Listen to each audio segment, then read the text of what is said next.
The Java language includes a Boolean data type.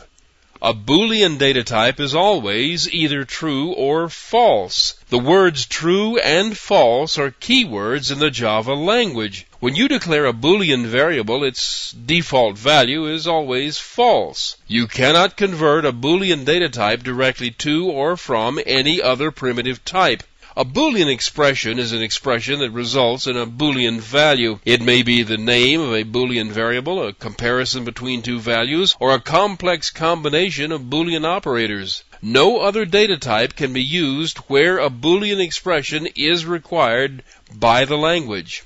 As you know, everything in Java can be converted directly into a string by being combined with another string or being passed as an argument to a method that requires a string argument. The string form of a Boolean value is either the word true or the word false. Let me show you the Boolean operators. Most of them are easy, they're almost instinctive, but there are some that are just a little odd. For example, the instance of operator is unique to Java. This example's result is true. The object on the left is checked against the class or interface named on the right. In this example, a quoted string of characters is used as the object. The compiler automatically converts a quoted string of characters into a string object. The most common Boolean operators are the comparison operators.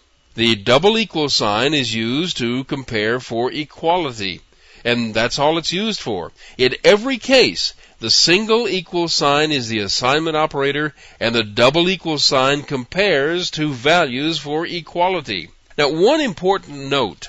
You can't use these operators on objects. To compare the contents of objects, you must call a method of the object to do the comparison. If you use one of these operators, your test will sort of work, but the result is from comparing the contents of the reference variables, not the objects. For instance, comparing two circle object references for equality has nothing to do with the size of the circle. The comparison will result in true if and only if the two references hold the address of exactly the same object. Here are the logical operators. These operators all require a couple of Boolean expressions and will result in a Boolean value depending on the values of the two Boolean expressions. You know what these mean from an earlier lesson and or an exclusive or, and it's important that you remember the subtle difference between the singles and the doubles. The double and the double or operators will only evaluate the parts of the expressions that give them the answer they need. Both sides of the expressions may not be evaluated. And don't forget the not operator. It will change a false to a true and a true to a false.